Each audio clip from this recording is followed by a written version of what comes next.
ঝুঁকি সবচেয়ে বেশি জামাত ইসলামেরই। এই কারণে যে এখন তারা যদি সত্যি, সত্যি এরকম কেউ গুপ্ত হয়ে তাদের উপর নির্যাতন শুরু করে তাহলে তারা দ্বিপাক্ষিক কিন্তু সমস্যার মুখোমুখি রনি হবেন। ভাই বলছে যে জামাতের ভাগ্য খুলে গেছে। না, ভাগ্য খুলে গেছে যদি সত্যি, সত্যি বাকশাল হয়, মানে আচ্ছা। স্বৈরতন্ত্র কায়েম হয়। আর মুশকিলটা যেটা হচ্ছে যে বাকশাল হয়েছিল, কিন্তু বাকশাল কিন্তু তার শাসন ব্যবস্থা কায়েম করতে পারে হুম। নাই। শাসন ব্যবস্থা কায়েম হলে এটা ভালো হতো না মন্দ হতো না কি হতো না না হতো এটা তো লোকে জানে না।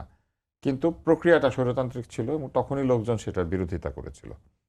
তো তখন এই বিরোধিতা থেকে শুরু করে রাজনৈতিক পট পরিবর্তনের যে পুরো করুণ ইতিহাস সেটা তো আমরা জানি।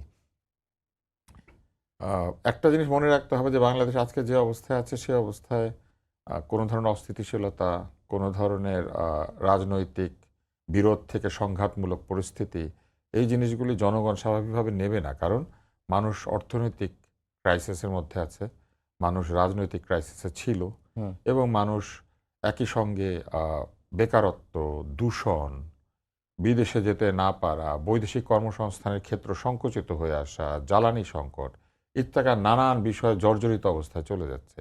এই সময় এসে কেউ যদি মনে করেন বাকশাল কায়েমও করে, তারপরেও রাস্তাঘাটে আন্দোলন তৈরি করাটা খুব কঠিন হবে। কারণ আ জি।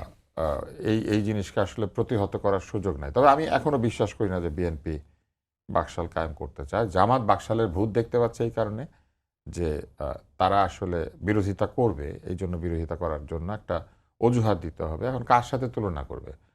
আ বাংলাদেশে যদি আপনি কারো সাথে তুলনা করতে হয় অ্যাজ আ ভিলেন, হুম।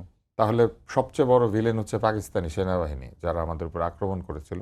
জামাত তো তার সাথে মিত্রতা করেছিল। ফলে তারা তো গালি দিতে পারবে না পাকিস্তানি সেনাবাহিনী। কাউকে হানাদার বলতে পারবে না। হুম। কাউকে ইয়াহিয়া বলতে পারবে না। ইয়াহিয়ার প্রেতাত্মা বলতে পারবে না। তাহলে তাদের কার প্রেতাত্মা বলতে হবে? একমাত্র তারা আওয়ামী লীগের সাথেই তুলনা করতে পারবে।